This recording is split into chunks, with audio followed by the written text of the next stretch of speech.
Assalamualaikum warahmatullahi wabarakatuh. Hari ini kita akan belajar bersama mengenai metabolisme selenium, sulfur, dan fluor. Sebenarnya termasuk trace element atau mineral-mineral yang sangat-sangat sedikit ada di dalam tubuh. Jadi prinsipnya tidak perlu, maksudnya di sini metabolismenya itu tidak terlalu seribet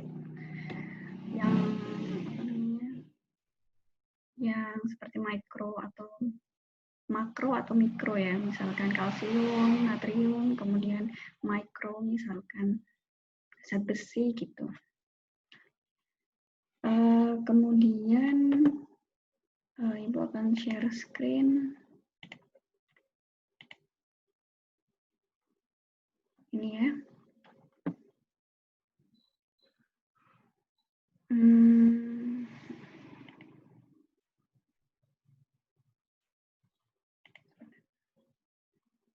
Ya, jadi untuk ini, ketika ini sebelumnya kita Ibu akan membaca pesan hikmah untuk hari ini. Makan dan minumlah dan jangan berlebih-lebihan. Masih sama seperti kemarin ya. Jadi memang walaupun dia sedikit, tentu prinsipnya tidak berlebih-lebihan. Kemudian untuk offline-nya prinsipnya overview, absorpsi, kemudian metabolisme, kemudian nanti akan Ibu jelaskan mengenai peran. Untuk selenium termasuk mikromineral dan dia non metal. Maksudnya non metal di sini non logam ya. Jadi dia bentuknya selenium itu tidak seperti iron atau logam-logam yang lain. Kemudian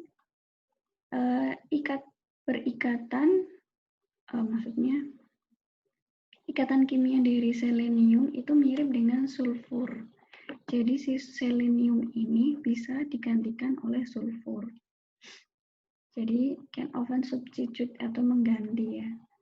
Kemudian di dalam tubuh sebanyak 20 mg selenium. Kemudian dalam bentuk makanan bentuk organik atau makanan, dalam biji-bijian atau jamur itu ada selenometionin. Namanya metionin itu kan salah satu asam amino ya. Jadi dia berikatan dengan asam amino. Kemudian ada juga selenocysteine. Jadi dua asam amino ini yang sering sekali mengikat si selenium. Kemudian ini bentuk inorganik, jadi tidak ada atom karbon di dalamnya. Itu ada selenida, selenit, sama selenat, gitu ya. Bentuk inorganik ini ada juga di brokoli, timun, beet, kol, juga yeast. Jadi memang si selenium ini banyak terdapat dalam makanan. Kemudian kita nanti akan bicarakan perannya ya. Jadi untuk digestinya atau pencernaannya, si selenium ini baik organik maupun anorganik itu diabsorb di small intestine. Jadi di kesemuanya ya, tidak harus duodenum, jejunum, ileum, dia masuk ke semuanya. Kemudian karena dia berikatan banyak dengan metionin dan cysteine tadi, makanya selenoamino acid itu bisa masuk melalui transportnya asam amino. Kemudian selenat, tadi yang bentuk anorganiknya kan ada selenida, selenit, sama selenat. Selenatnya itu diabsorpsi secara aktif menggunakan natrium dependent transport. Jadi membutuhkan ATP ya kalau udah bicara sodium dependent. Kemudian selenit itu dia secara pasif difusi, jadi langsung aja bisa masuk gitu. Kemudian faktor yang mengenhance atau mempush atau dia membantu penyerapannya. Selenium adalah vitamin C, vitamin A, dan vitamin E. Kemudian inhibitornya, jadi kalau misalkan kita makan selenium, dia langsung dikeluarkan melalui feses, itu karena kita juga mengkonsumsi asam fitat, kemudian bahan-bahan berbahaya, misalkan merkuri, gitu ya. Kemudian storage-nya, penyimpanannya, pada jaringan-jaringan. Jadi itu nanti si selenium itu ada peran-perannya. Nanti perannya banyak di mana? Nah di situ tempat si selenium ini tempatnya si selenium ini disimpan.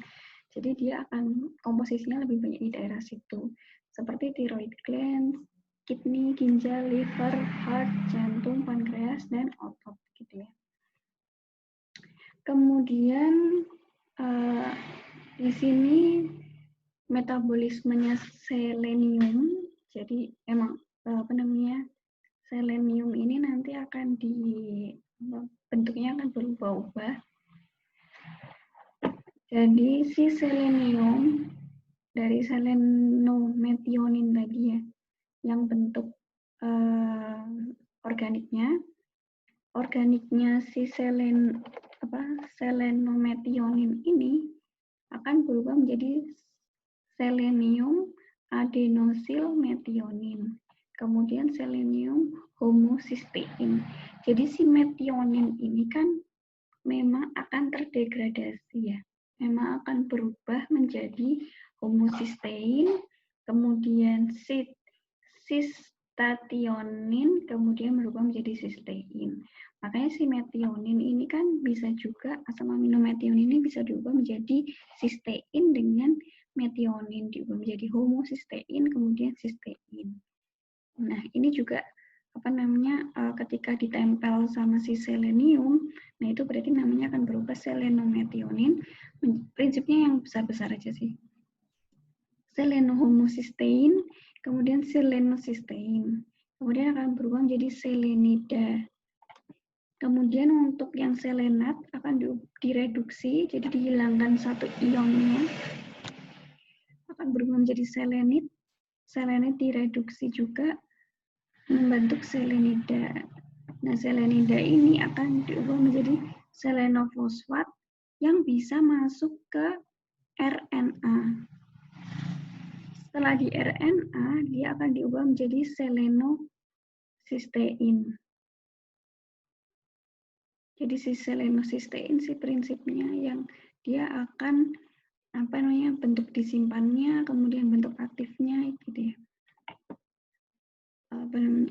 Bentuk disimpannya, kemudian akan diaktifkan kembali itu bisa dalam bentuk selenocysteine, kemudian bentuk aktifnya selenida. Seperti itu sih prinsipnya dari metabolisme perubahan si selenium. Kemudian kita ke perannya. Jadi peran banyaknya si selenium ini adalah peran antioksidan. Karena si selenium ini sifatnya mempunyai ion yang dapat mengikat ROS atau resting oxide itu ya, resting oksigen. Jadi sisa metabolisme yang punya ion sisa. Jadi misalkan kita ATP itu kan diubah ADP plus P ya. Kemudian kan dia akan menyisakan ROS negatif. Nah, dia kan sifatnya reaktif nih. Itu kan disebut oksidan ya. Dia disebut oksidan bebas. Intinya yang bisa gandeng-gandengin ion-ion gitu ya. Nah, ion-ion penangkapnya itu bisa vitamin C. Kalau vitamin C, vitamin E itu dalam konteks yang banyak. Jadi misalkan vitamin C itu di sitosolnya, vitamin E itu di kulitnya, kulit sel. Kemudian selenium ini kan ionnya, jadi dia akan mengikat lebih kecil-kecil. Nah, ini juga ini kan si akan ini ya, ROH atau ROS, dia akan mempunyai ion negatif di sini. Nah, si ion ini nanti akan bisa ditangkap oleh selenium. Prinsipnya sih sebenarnya selenium peran antioksidannya banyak. Kemudian selenoprotein tadi yang kita bahas di metabolisme, dia juga bersifat antioksidan. Kemudian nanti ada metionin sulfoksida reduktase.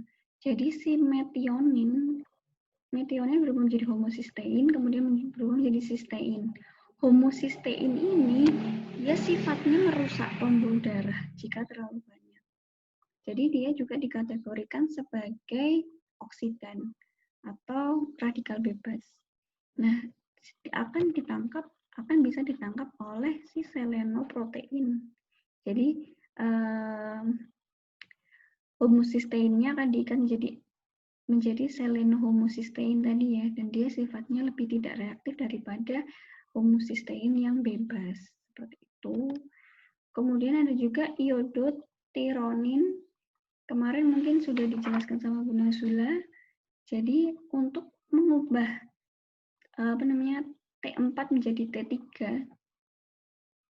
T4 itu kan yang banyak dibentuk ya, karena dia ada DIT, double iodine tiroid, gitu ya. DIT-nya ada 2, MIT-nya MIT dengan MIT, DIT dengan DIT, DIT dengan DIT membentuk T4 atau tiroksin. Tiroksin ini nama lain dari hormon tiroid gitu ya. Ketika si tiroksin ini keluar,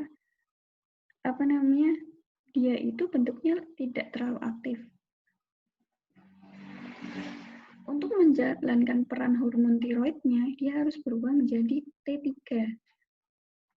atau triiodotironin. Nah, tironin ini yang bentuk aktifnya ini dari T4 menjadi T3 kan kelebihan 1 minus nih nanti. 1 minusnya akan menjadi radikal. Nah, dia akan ditangkap oleh ini selenium. Jadi nanti selenium akan menangkap kelebihan itu untuk dibuang atau sifat radikal bebasnya akan hilang. Jadi sifat selenium seperti itu. Kita lanjut ke materi kedua adalah sulfur. Kalau sulfur ini prinsipnya dia sangat banyak ditemukan dalam tubuh karena dia adalah masuk ke ikatan kimianya protein atau asam amino. Asam amino pasti akan sebagian besar asam amino mengandung sulfur. Jadi makanya sebenarnya dia termasuk mineral makro yang banyak di dalam tubuh tapi tidak difungsikan sebagai zat gizi karena dia tidak diserap sendiri. Seperti misalkan selenium itu kan punya tadi bentuk aktifnya selenit, selenat, selenida. Bentuk inorganiknya yang memang ada di makanan kemudian kita bisa mengkonsumsinya. Kalau sulfur itu tidak ada. Banyak terdapat pada vitamin B juga, tiamin, biotin, kemudian asam amino, metionin, sistein, taurin, itu banyak sulfurnya. Kemudian sulfur ini banyak ditemukan pada protein kulit, protein rambut, kemudian protein kuku. Makanya sulfur ini termasuk considered as mineral, tapi tidak sebagai nutrien gitu ya. Kemudian yang terakhir adalah fluor. Untuk fluor ini ada di sini fluorin nama ininya. Kemudian kalau F minus gitu fluorida. Gitu ya. Jadi kalau F itu fluorin, kalau bentuknya gas. Tapi kalau misalkan F ada minusnya itu adalah fluorida, bentuknya metal, ada juga yang non metal, kemudian organik. Kemudian ini banyak di susu, produk susu. Kemudian ada juga ditambahkan di pasta gigi. Pasta gigi mengandung fluorida gitu ya. Jadi memang banyak di makanan. Si mananya banyak terdapat di gigi. Kemudian dalam makanan F- akan berikatan dengan protein, langsung dipecah di lambung. Kemudian si F ini akan dihambat oleh kalsium dan magnesium. Jadi konsumsi bersamaan akan kompetitif. Tapi ketika sama-sama dibutuhkan, tubuh akan menyerapnya. Kemudian difusi pasif, jadi langsung 100% hilang dari ketika ingesti itu ya, bisa langsung diserap di gigi, kemudian bisa juga di lambung langsung diedarkan ke pembuluh darah. Begitu. Kemudian fungsi banyaknya ada di pengganti hidroksi apatit. Jadi hidroksi apatit itu OH-nya ini kan Ca10PO46OH2 ini yang menyusun mineral tulang dan gigi. Nah, kalau di gigi, OH-nya ini bisa digantikan oleh F. In bone and dental enamel gitu ya. Bisa disubstitusi. Begitu. Terima kasih untuk materi hari ini Ibu cukupkan. Memang tidak terlalu banyak, resumnya juga mungkin lebih ke fungsinya aja, nanti sebelah mananya kalian bisa ceritakan karena sudah dikumpulkan, nanti Ibu akan koreksi. Seperti itu, tidak ada benar atau salah, maksudnya kalian sudah berusaha, Ibu akan nilai tidak ada nilai jelek insya Allah untuk resum kalian, asal kalian mengerjakan dengan baik dengan bahasa sendiri dan tidak copy paste gitu ya. Terima kasih atas perhatiannya. Wassalamualaikum warahmatullahi wabarakatuh.